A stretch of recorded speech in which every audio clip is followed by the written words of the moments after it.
and take that JPEG sequence that we just did and convert that into an MOV. So I'll open After Effects, close that, and I'm going to go to File, Import, and I'm going to go ahead and import that alpha render right there. I'm going to drag that down to create a new composition.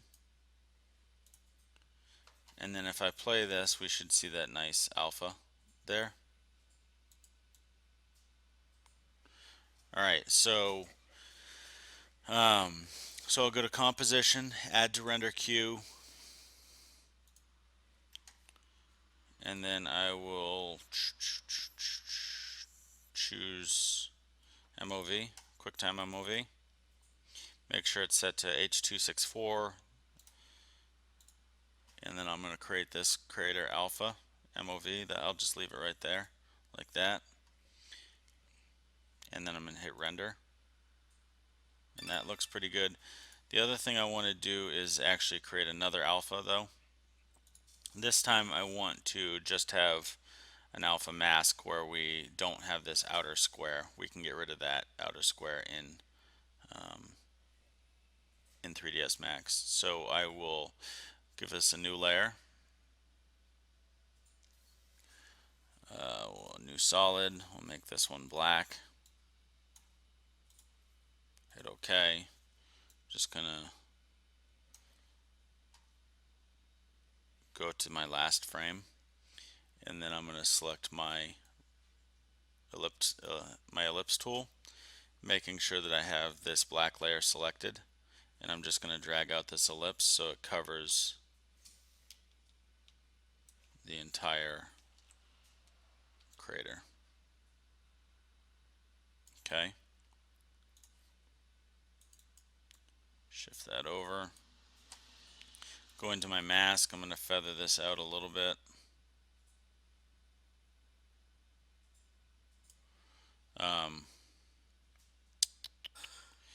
And then I want to, probably should have made that white, but that's okay.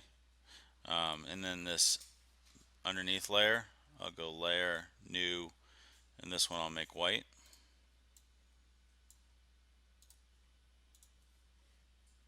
I'll drag that underneath so I get this. And I'm just going to set the opacity down just a little bit so I can see this better.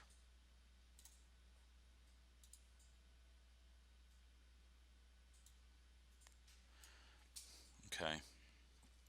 I think that looks fine there. What I want to do is I want to expand this black mask. I want to expand that outward. So I'll go to mask expansion. I like where that is. I like where the feather is. And then the opacity, I'll set those. So I'm basically clicking this stopwatch to create a keyframe here. And then I'm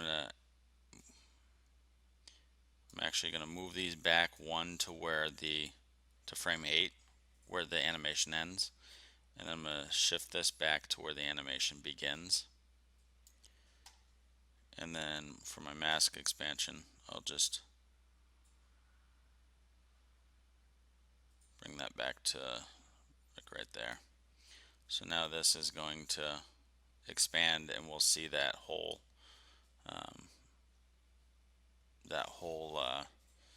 animation underneath.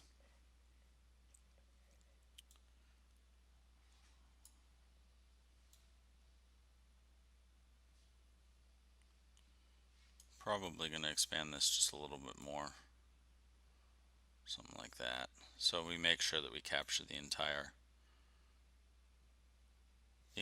animation of that crater.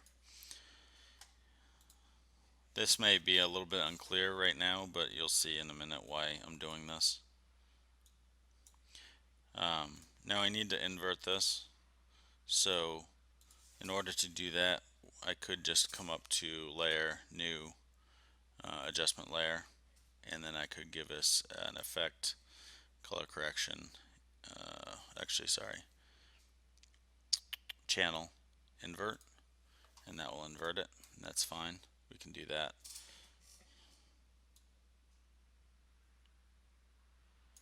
going to make this also fade out.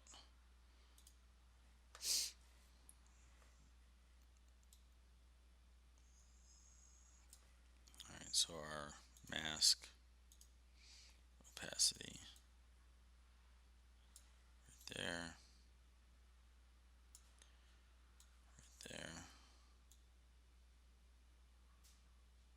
Alright, composition, add to render queue, and we're going to do another MOV. And this one we're going to call Crater Alpha, and we'll call this cutout MOV. Okay, and hit render.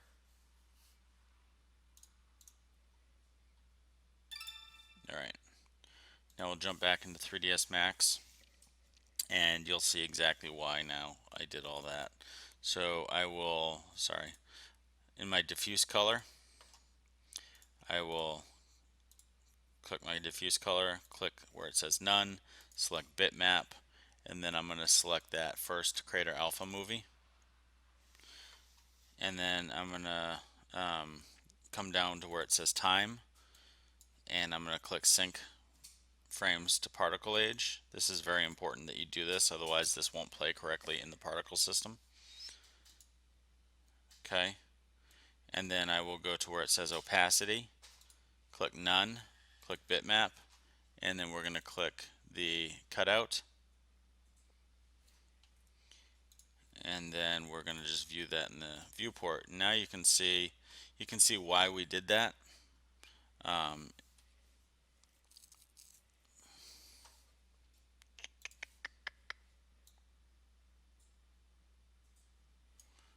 It's a little weird that we weren't seeing that right there.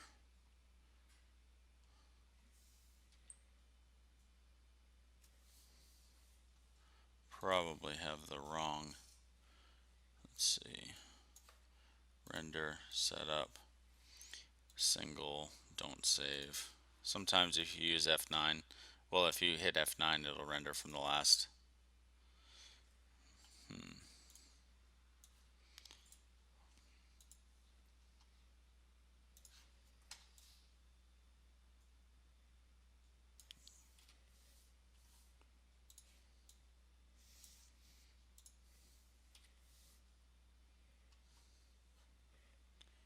Not actually seeing that render. I'm not quite sure why. I'll try self-illumination 100%. I think it's because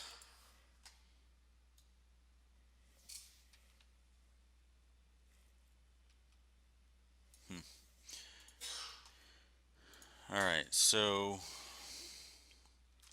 it's a little baffling right there, but let's see if maybe we can see it in our, one thing I want to do is I want to, for the time, I want to hold at the end of the time. That might be my problem. And for time here, I want to hold at the end. So, alright, so I'm seeing the cutout, right? I'm still not seeing.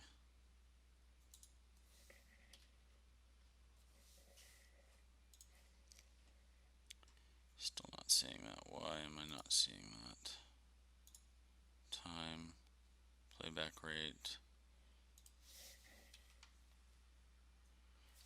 Alright, so we do have to have this selected, so maybe you just won't see that in the render with that selected. Alright, so that's fine. Technical difficulties. Alright, so I'll select plane. I'm going to drag out this plane here. I'll make this 1000 by 1000. And this I'm going to call my emitter plane.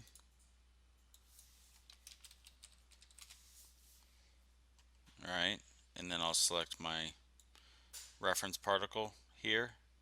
Move this over to the side.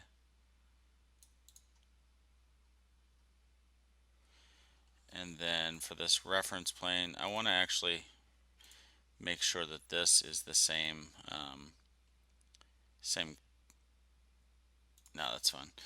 So for this reference plane, I'm going to right click and then go to Object Properties. I will select Renderable and then Display as a box because I don't want to see this. Hit OK. And then what I'm going to do is go to my Create panel. I'll select my particle systems from the drop down list, select PF source. I'll drag out a PF source. Yeah, that's fine. I'll just move this to the side. And then for my PF source, I'll go into my Modify panel and I'll select Particle View. And in my Particle View, there's a couple things I want to do. I want to be able to see both at the same time. I don't want this to be birthed on the icon. So right now, when it's born in relative to the icon. So I want to get rid of that. And I want it to be born relative to this emitter plane that we created. So I will go Position Object, and then I will select the emitter plane as my object. So now you can see all of those particles being born. We also want to be able to not see these tick marks. We want to actually see this crater here. So I will go down to where it says, where are we? Shape instance. And I'll move this up just above shape, and I'll get rid of shape. And then for my shape instance, I'll select that particle, and then, or that crater alpha, and then I'll go into display, and I'll display the geometry.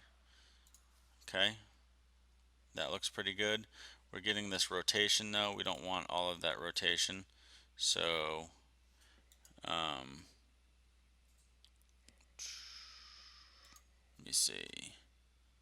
We want random horizontal. That looks pretty good. If I render this out, we're getting some decent overlap. I like that. I think that looks pretty good. Alright, so that all looks pretty good. But they're all the same size, right? So we want to modify that. Now if you do some research, you'll find out that lunar craters, most of the craters are going to be small, and then you're going to have some larger ones. So what I want to do is for these craters right here, I'm going to make these fairly small. So the shape instance, I will do 100% variation, so I get quite a bit of variety in the shape. And for my scale factor, I'm going to probably do something like 75%. So those are fairly small craters.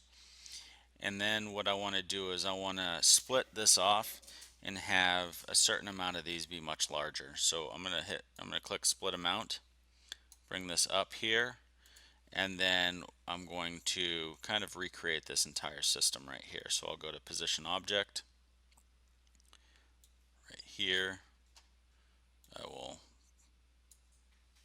link these two. I want this to be geometry. I'll select my position object as that emitter. Okay, and then I'm gonna go right through this whole thing. So speed, and then we have rotation. And for our rotation, make sure that it's random horizontal. We have our shape instance. Select our shape. Okay, and in this shape instance, we're going to make these larger. In the split amount, we only want to split, say, 10% of the particles. We want it to be larger.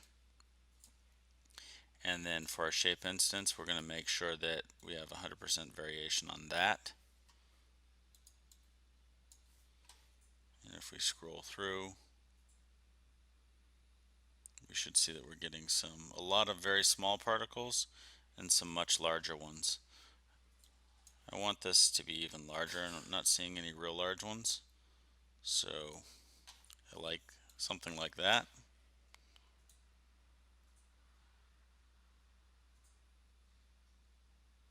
I think that looks pretty good. We can actually go and let's birth a lot more of these. So let's try 500. And that looks pretty good. If we were to render this,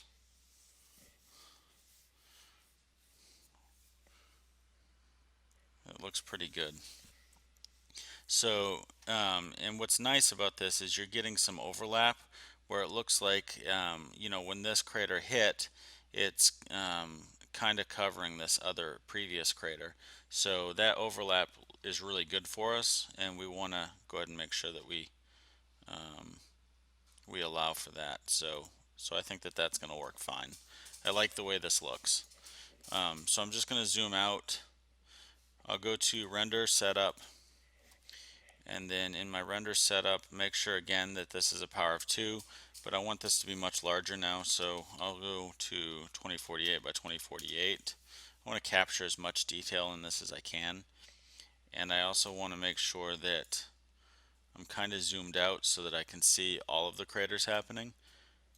I'll go to where it says top. For me, this is just this middle. Yeah, for me it says top. And then I'll click show safe frames, and I'll just bring this in so I see kind of the entire thing, like so. Just render one more time to make sure we capture everything. I like the way this looks. What I'm going to have to do now is this is going to take a little while to render, so I'm just going to pause the video and I will come back in a little bit. Oh, there is one more thing that I wanted to do. Sorry. So one thing I want to do is, if you see here,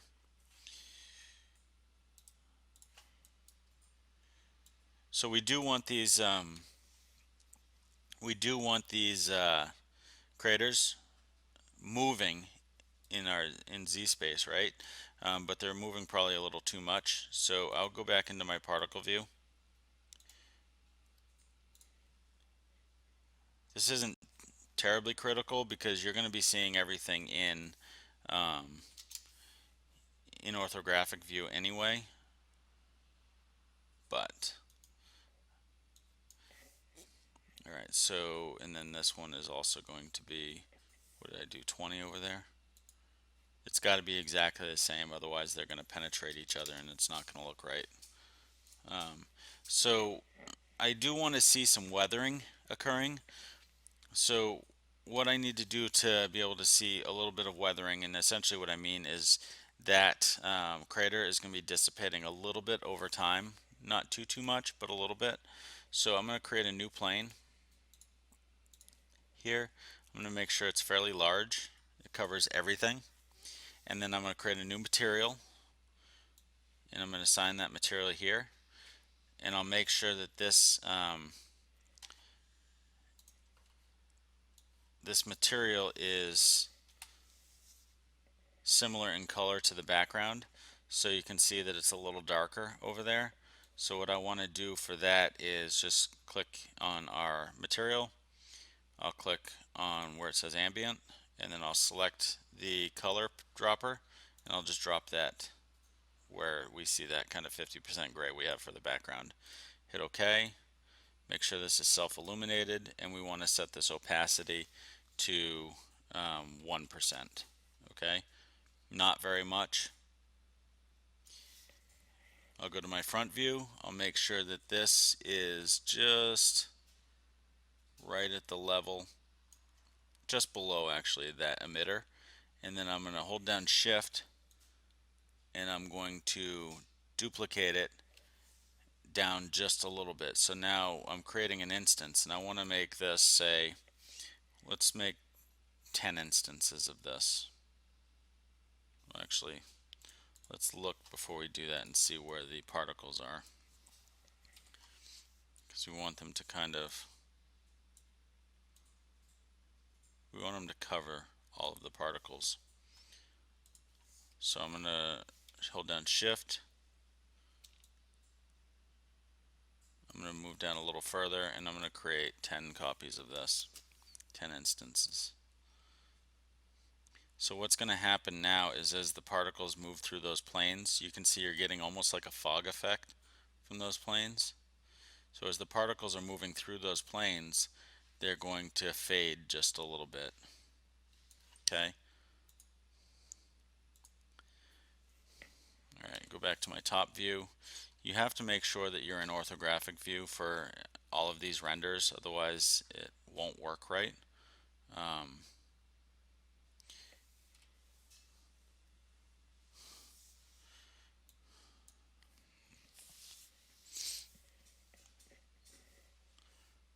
Okay, I think that's a little better.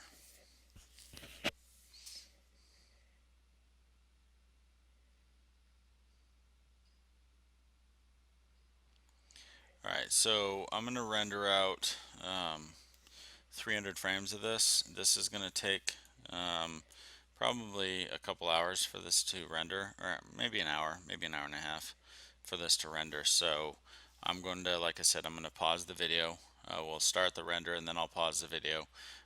One other good thing to do though before you do that is to make sure that you set up a camera.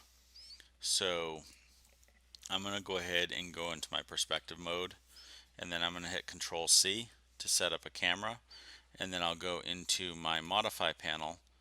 Because we just set up the camera via Control C, you'll notice that it's already selected in the Modify panel.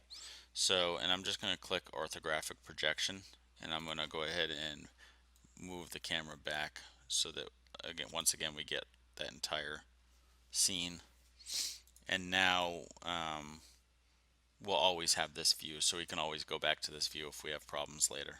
So before I render, I'll hit Save As. I will save a copy of this. I know this is a long tutorial, but it's kind of a complex setup. So, but the results are pretty nice. So, Moon Crater tutorial. Alright, and then render setup. Let's make sure we have 300 frames selected.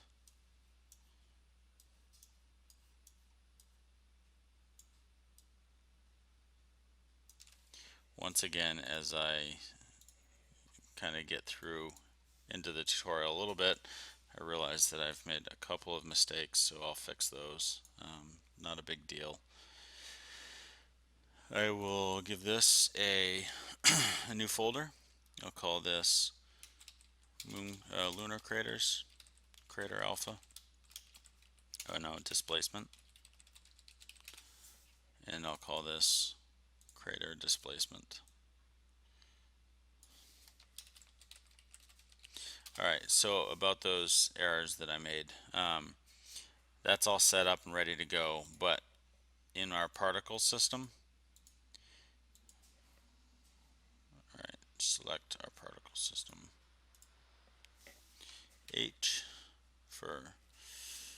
to select, or from, sorry, H to select by name, hit OK, and then in our PF source we need to make sure that our birth doesn't stop at 30 frames. We want it to stop at, say, let's try 250. Alright, so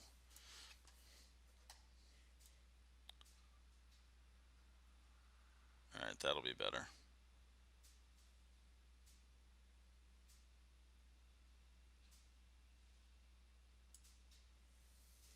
Okay, I'm just going to do one more test render.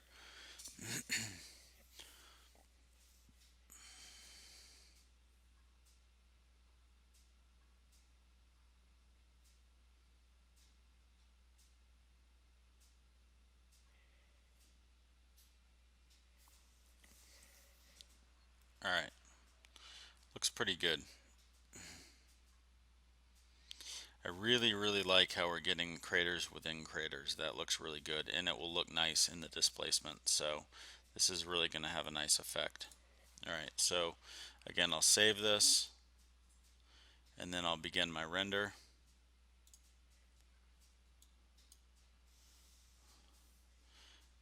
It's starting out fairly fast, but again, anytime when you're rendering, if you have alphas, you're going to have some slowdown as it's trying to process the alpha blending.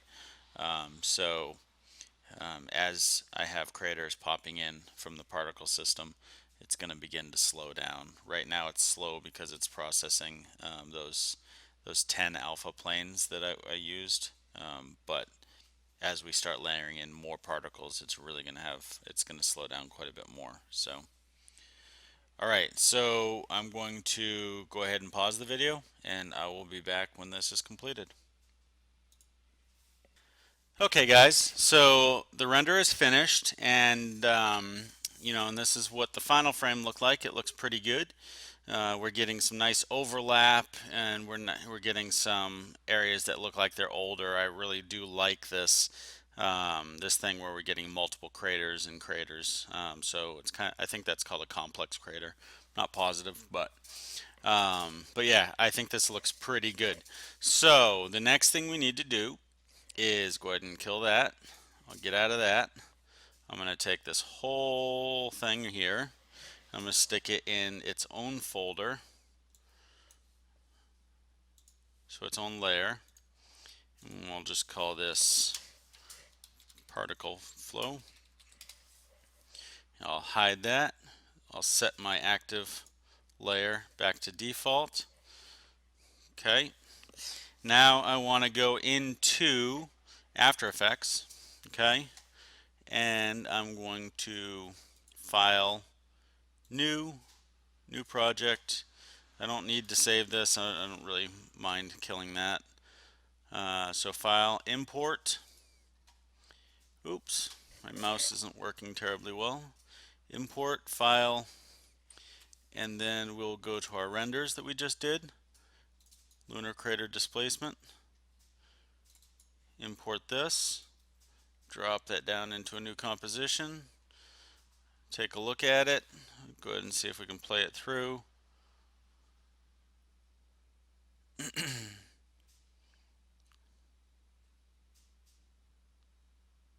Looks pretty good. It's not playing the whole thing, but that's okay.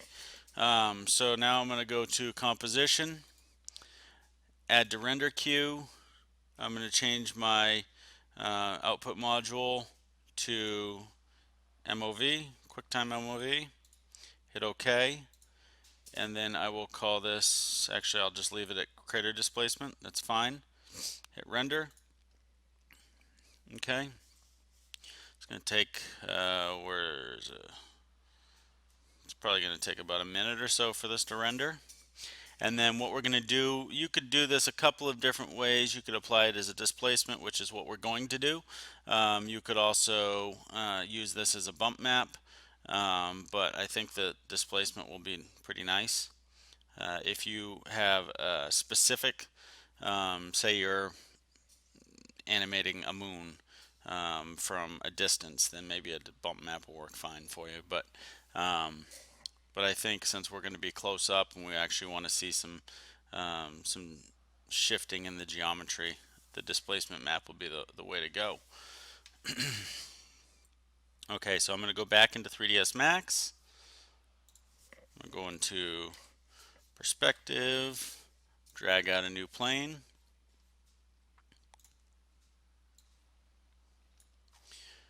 And then we're going to give this plane some segments. Again, this needs to be a fair amount of segments, so we're going to start with 400 by 400 for this.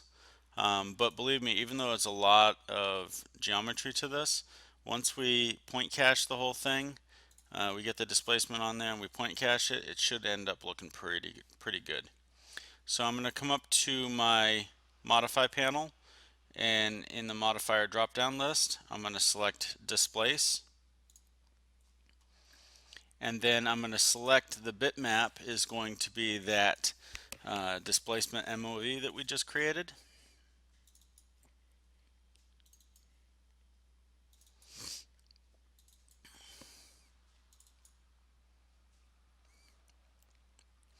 Alright, and then I'm just going to it's already at 300, just kind of go in the middle here someplace. And then we need to set the strength, so we'll just increase the strength like so. and you're going to get this kind of cratering in there that looks pretty nice. If you're not happy with the amount of detail you're getting out of the craters, I mean, I think that this looks pretty good, but if you're not happy with it, you can go ahead and increase the segments to try and get a little more resolution out of it. And then I'm just gonna increase this a little more.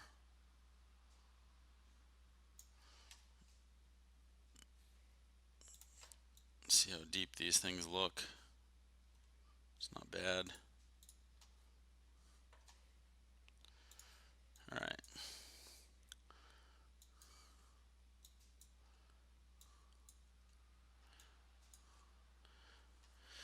All right, so I think that that looks pretty good. What I am going to do though is I'm going to add a little tiny bit of a bend on it. Um, Hopefully this works out okay.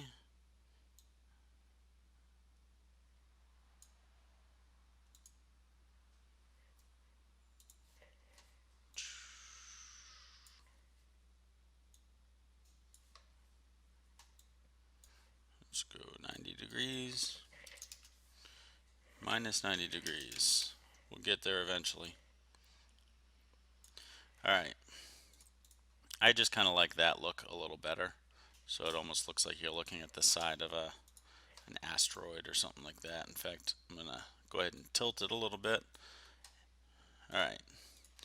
So I'm going to create a camera, Control C to create a camera, and then I'm going to go back in. I'm going to grab this this displacement plane, and then I'm going to change this to more of a gray material so it looks a little more like the moon.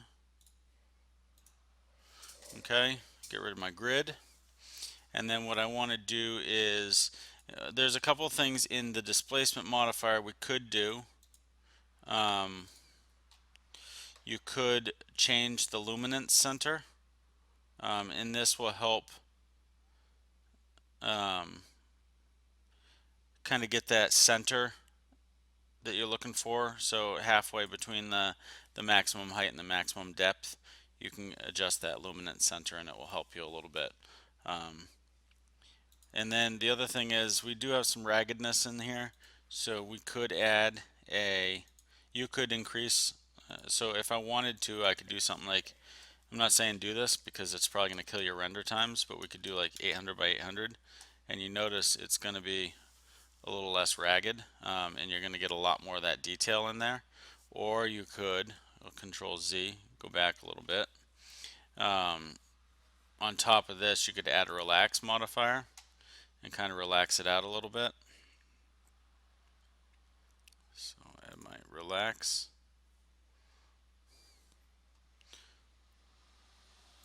I'll probably add that there.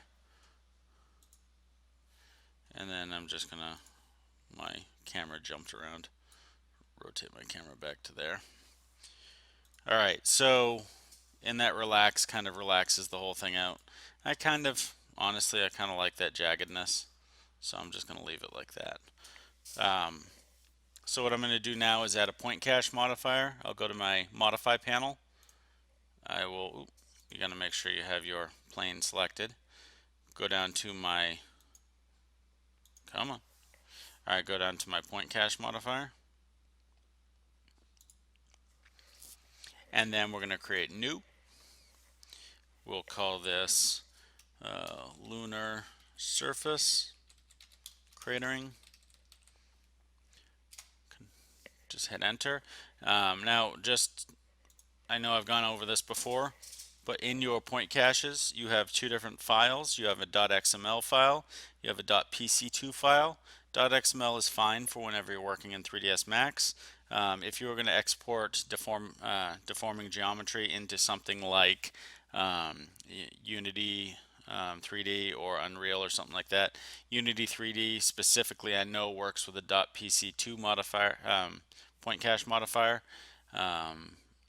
using the Modifiers plugin. So if you were going to do that, that would be fine. Obviously you wouldn't want to have this much geometry though if you're doing something in Unity 3D. So I'm just going to use .xml and that works fine. I'll save it out.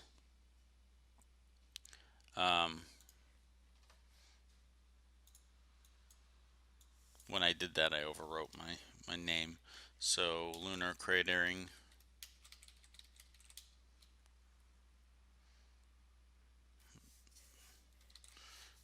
save. Come on, play nice.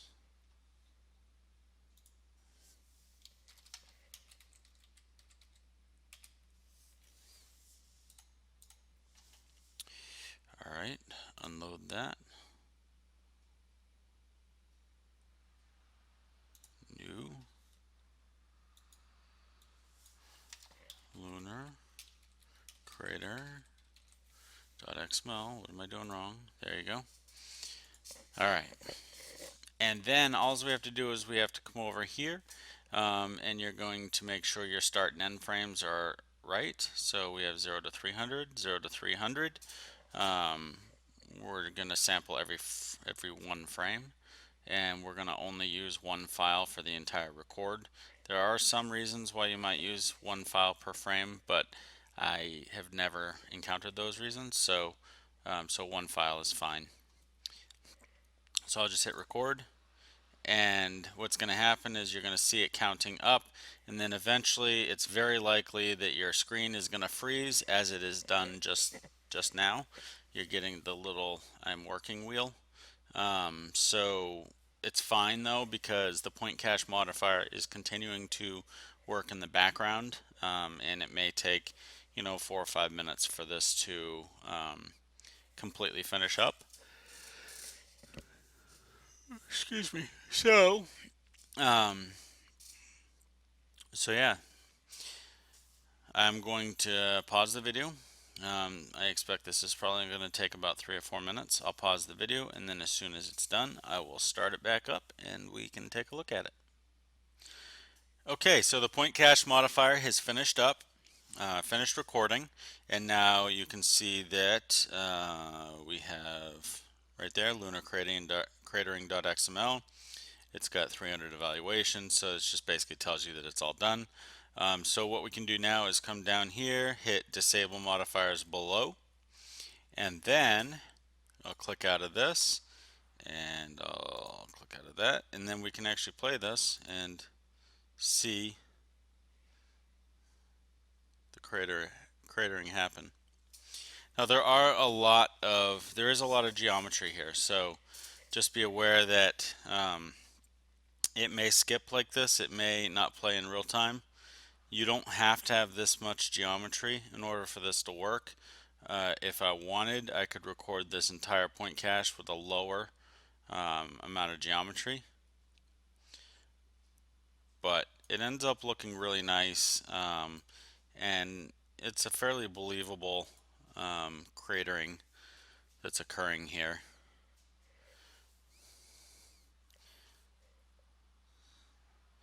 So depending on whether or not we had a decent material on here and everything. So I could also probably go into, I can add a material here, and then I can go into my material. Let's see how this works. We'll add that displacement as a bump map. This may not work. I'm not sure if it'll work or not.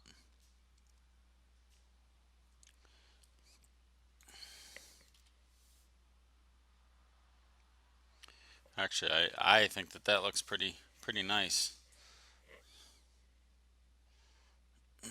Personally, it looks it's a little white, but we could adjust the gray so that we have something that's tell me I didn't put that. I did put it in the diffuse channel. I'm an idiot sometimes.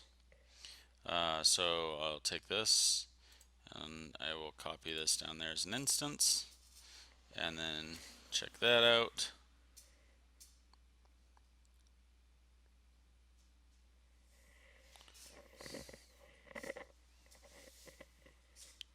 And maybe at this point, since we're using kind of a combination of displace and bump, what we can do is go ahead and put that relax modifier back on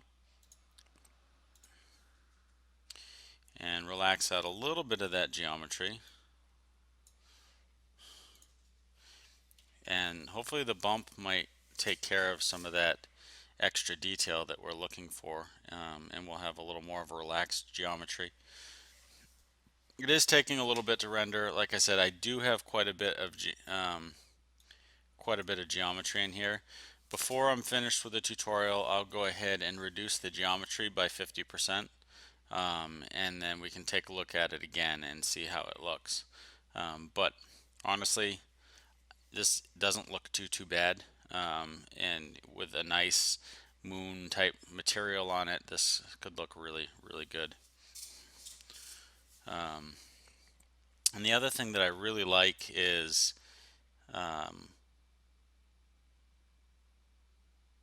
just a second.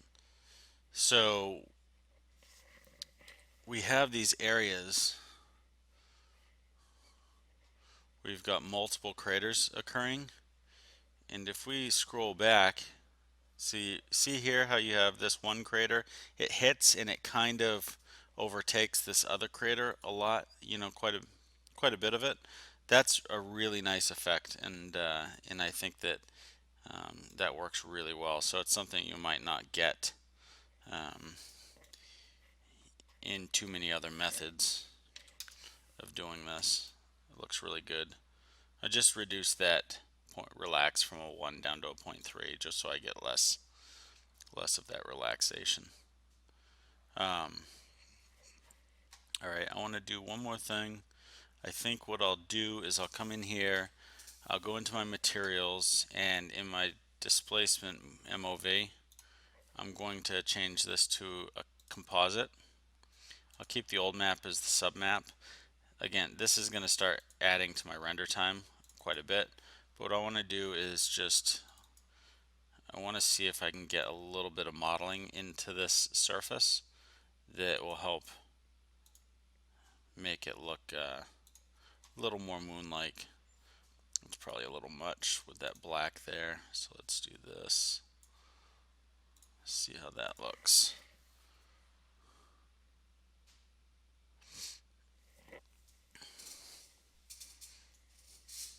So a little bit of color, well, not really color, but a little bit of value difference in there, some variation helps it quite a bit.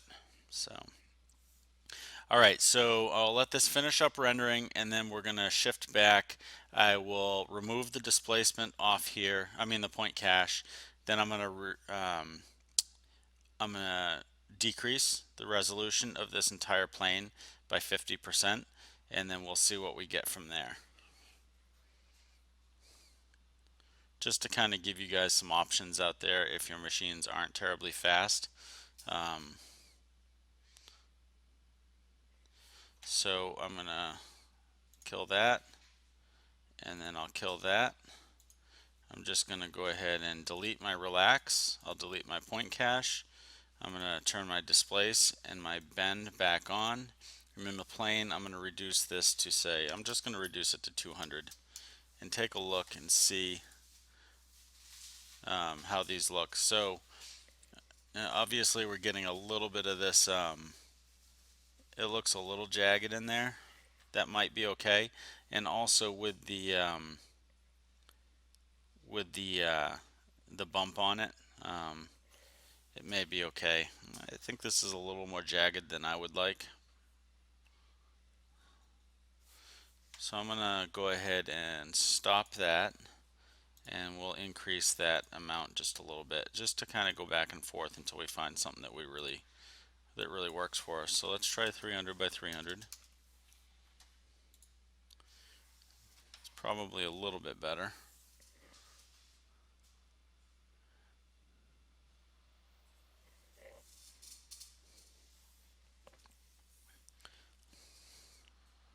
Alright, so if I put the relax back on there,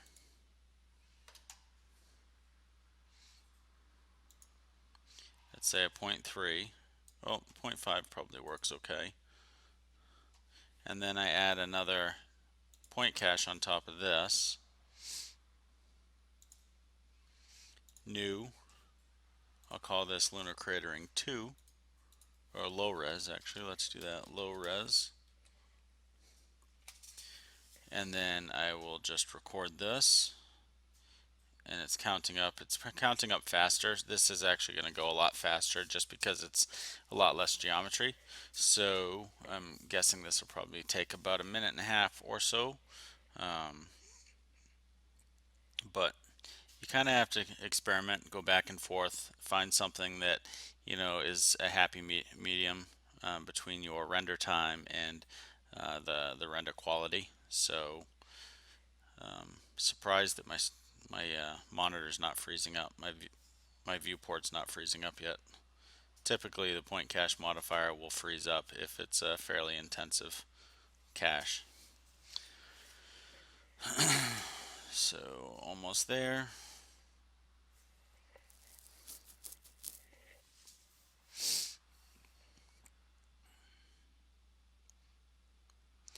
Alright, so now I'm going to just click down here, disable modifiers below, and maybe this will play a little smoother in the viewport for us, or maybe not at all.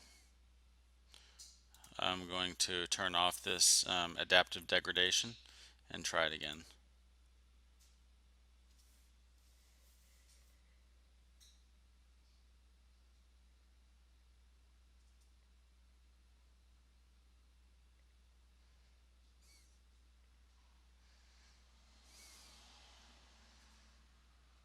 So that's not too bad. Looks pretty good. Alright, so I think that this looks really good. Personally, I preferred it when it was a little, when it was more at 500. So I'm going to bring this back up to 500. Now what's nice is that